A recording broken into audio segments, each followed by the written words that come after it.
السلام عليكم ورحمة الله وبركاته، ازيكم عاملين ايه؟ النهارده معاكم المهندس اسماعيل احمد من شركة تكنولوجيا لخدمات الكمبيوتر والانترنت. النهارده معاكم فيديو جديد. النهارده معانا لابتوب لينوفو ايديا باد 315 11 ال. العميل اللي بيشتكي من ان الجهاز بطيء جدا، بيحمل ببطء وكل حاجة ببطء. فقبل ما نبتدي الفيديو متنسوناش بقى في اللايك الجميل بتاعكم والسبسكرايب. انا دلوقتي هفتح اللابتوب قدامكم اوريكم برضو البطء بتاع الجهاز، وهنفتح برضو البايوس برضو. تمام، ادي امكانيات الجهاز. ادي امكانيات الجهاز زي ما انتم شايفين اهي. لينوفو ايديا باد 315 11 ال 05. انتل كور اي 3 جيل 10. رامات 4 جيجا. الهارد اللي فيه 1 تيرا توشيبا اتش دي دي. هارد رديء جدا. الاتش دي دي دوت هنركب له اس اس دي النهارده ان شاء الله. فهو عشان يحمل الويندوز فهو بطيء جدا في تحميل الويندوز. فالعامل بيشتكي بيقول لك احنا كل الدراسة اونلاين وكل حاجة بقت اونلاين، فاحنا عقبال ما بنفتح الجهاز وبنعمل اوردر عليه ولا حاجة بيبقى بطيء جدا، فما بيبقاش مستوعب الحاجة. فانا اقترحت عليه النهاردة ان انا اركب له هارد اس اس دي. ان الهارد الاس اس دي بيزيد من قوة الجهاز. ان انتوا عارفين الهارد الاس اس دي زي ما انتوا عارفين، ادي الهارد الاس اس دي اللي احنا بنستخدمه دايما. الهارد الاس اس دي بيبقى كهرباء، والهارد الاتش دي دي بيبقى عبارة عن اسطوانات وابرة بتلف حوالين الابرة بتلف على الاسطوانات وكده. فالاسطوانات بتاعت الهارد الاتش دي دي بتتخربش وبتتبهدل زي ما انتوا عارفين. فهي دي بتعمل بطء في الجهاز عقبال ما يفتح ملفات ويشتغل، فهو بيعمل بطء كبير جدا. فالاس اس دي افضل الصراحة. هو في هاردات كمان اس اس دي ام 2 بتبقى عبارة عن شكل الرامة، بيبقى كمان الاداء بتاعها افضل. فعلى حسب الجهاز ده هيقبل هارد اس اس دي ام ساتا ولا ام 2. فلو هو قبل الام 2 هيبقى افضل طبعا ان احنا هنركب الهارد الاتش دي دي مكان الهارد نسيبه زي ما هو، هنزود هارد اس اس دي ام 2. فدي هتفرق برضو جدا. فهو لغايه دلوقتي لسه محملش، فانا برضو مستنين برضو التحميل بتاعه. انا بوريكم بس البطء بتاعه، فدي حاجة رخمة قوي. هو لسه محملش. عامة انا هقفل الجهاز وهفك الهارد برضو، وهركب الهارد الاس اس دي برضو التاني. خليكم معايا برضو متقفلوش. فاحنا قفلنا الجهاز وهنبتدي نفك المسامير دي كلها. هنبتدي نفك المسامير كلها. المسامير هنا صليبة كلها هنفكها.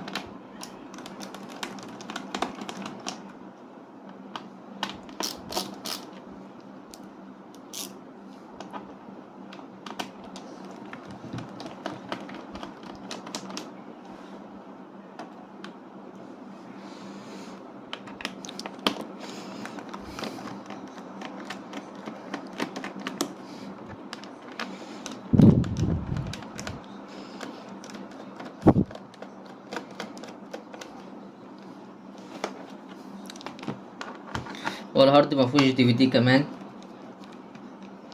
فدي برضو حاجة رخمة أوي يعني.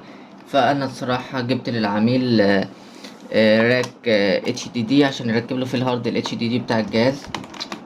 فبدل ما العميل يعني يخسر الهارد بتاعه، لا انا اقترحت عليه ان انا اجيب له راك الهارد الاتش دي دي عشان يركبه فيه كده واشغله.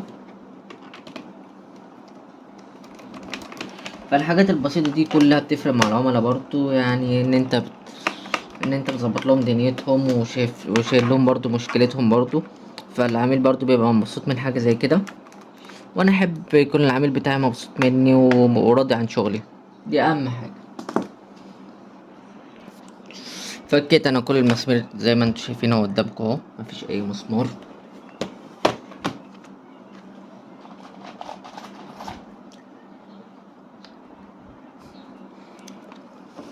هنرفع الجزء ده فكه.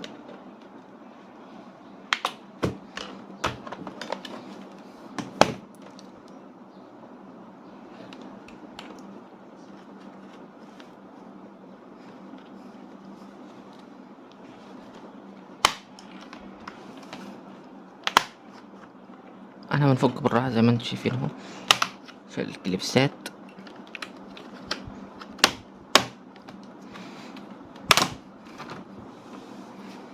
بس خلوا بالكم برضو من المسامير، اللي يكون مسمار موجود هيكسر لكم الظهر بتاع الجهاز. ادي فكيت الظهر بتاع الجهاز خلاص اهو زي ما انتم شايفين اهو. هفصل البطارية بتاعت الجهاز. اللاب فيه مكان لل SSD M2، فدي حاجة كويسة جدا. هفصل البطارية. فصلت انا كده البطارية بتاعت الجهاز. انا جايب هارد M2 معايا، هاردات M2. هركب الهارد الM2 هنا وهنزل الويندوز هنا. تمام. خليكم معايا ثواني. ادي الهارد الM2 اللي احنا جايبينه اهو. تمام.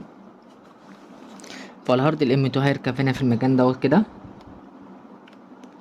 زي ما انتم شايفين كده، وهنزله كده زي ما انتم شايفين اهو. تمام. وهنربط المسمار ده. هربط انا دلوقتي المسمار بتاع الM2.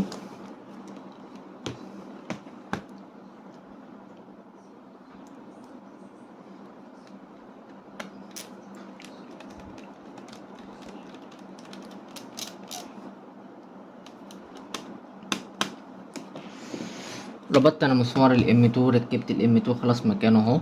هقفل الجهاز دلوقتي. برضو قدامكم برضو. وكمان انت ممكن تزود له رامة 4 جيجا كمان هنا، ان الرامات بتاعته بلتي ان. انا هنضف كمان الفانة بتاعت الجهاز دوت، انها مطربة شوية هنضفها برضو.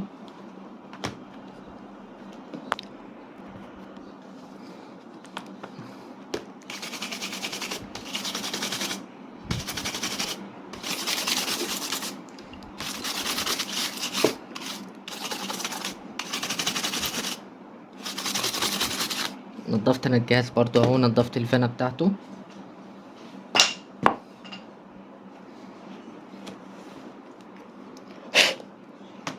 هركب دلوقتي البطارية واقفل الجهاز. ركبت انا خلاص البطارية زي ما انتم شايفين اهي. وادي كمان الM2 اللي احنا ركبناه، وادي الهارد بتاعه، وادي الرامات البلتي ان زي ما انتم شايفين اهو. اقفل ظهر الجهاز ونعمل تيست. قبل ما نقفل المسامير بتاعته،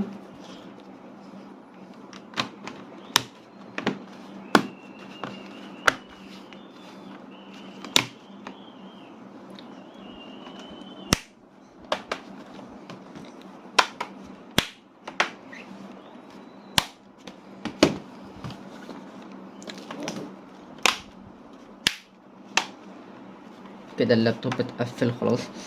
بس مش هقفل المسامير بتاعته دلوقتي. هفتح الجهاز وادوس F2.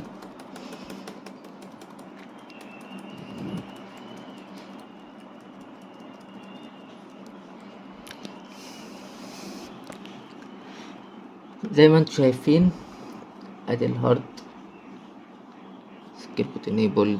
تمام. توشيبا. الهارد اللي احنا ركبناه SSD زي ما انتم شايفين اهو، سانديسك ال 128 جيجا اللي ركب اهو في الجهاز اهو زي ما انتم شايفين اهو. وادي التوشيبا العادي زي ما هو. دلوقتي هقفل المسامير بتاعت اللاب وهنزل اللابتوب ويندوز. وبعد ما انزله ويندوز هنجرب مع بعض البرامج. وقبل ما نجرب البرامج ما تنسوناش بقى في اللايك الجميل بتاعكم والسبسكرايب. هقفل اللابتوب تاني قدامكم. احنا كده كده فكناها، هنقفله تاني. تقفل سهلة وبسيطة.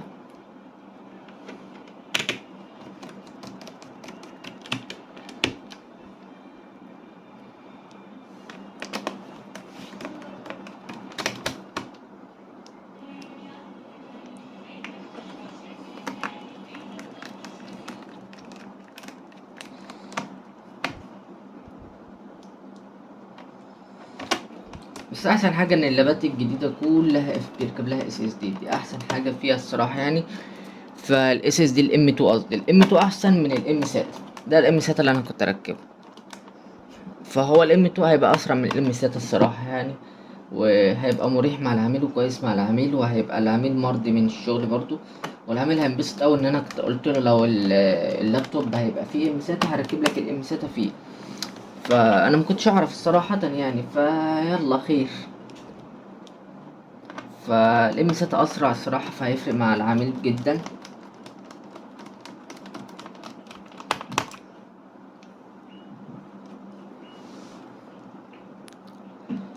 كل حاجة بتفرق مع العميل برضو في السرعة في كل حاجة.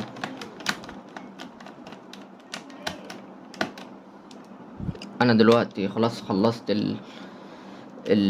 تقفيل اللابتوب. دلوقتي هنزله الويندوز وهنزله البرامج بتاعته وهنجرب الدنيا كلها، وان شاء الله يعني تكون تجربة بسيطة كده عجبتكم واستفدتوا منها.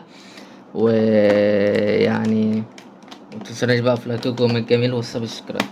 هنزل ويندوز وارجع لكم تاني.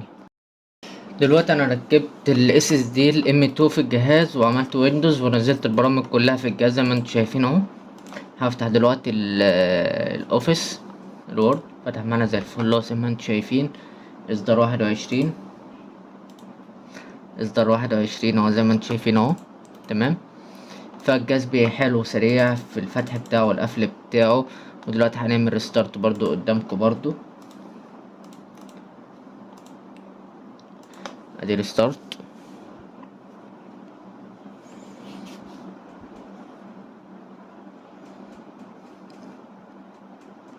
شوفوا الفرق ما بين ال SSD وال M2، حتى تلاقي لاحظتوا برضو اكيد فرق في الاول لما احنا كنا قبل ما نبتدي الفيديو عشان نفتح الجهاز خد بتاع 3 دقايق واكتر ولسه ما كانش فتح. فدلوقتي ما كملش الدقيقة على بعض، ما كملش ثواني على الاقل يعني، وابتدى فتح قدامكم اهو وكل حاجة متعرفة فيه وكل حاجة تمام. رامات 4 جيجا وفي ال SSD. حتى انا وريتكم برضو في الاول الفيديو لما ركبنا ال SSD وريتكم قرا ازاي وكل حاجة متعرفة هي قدامكم. تمام. هعمل ريستارت برضو اوريكم ان ال SSD اللي راكب في الجهاز.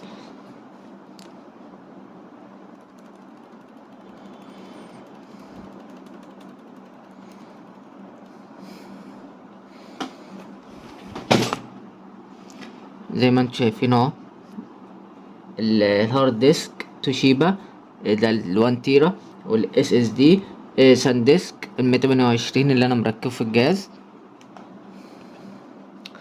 فهي الفكرة سهلة وبسيطة يعني زي ما انتوا عارفين في الفك والتركيب. انا كنت الاول افتكر ان الجهاز ده مفهوش M2 بس طلع في M2 حاجة جديدة برضو اتعلمناها. فبرضو متنسوناش بقى في اللايك الجميل بتاعك والسبسكرايب، ولو احتجتوا اي حاجة كلموني تحت امركم في اي وقت. السلام عليكم.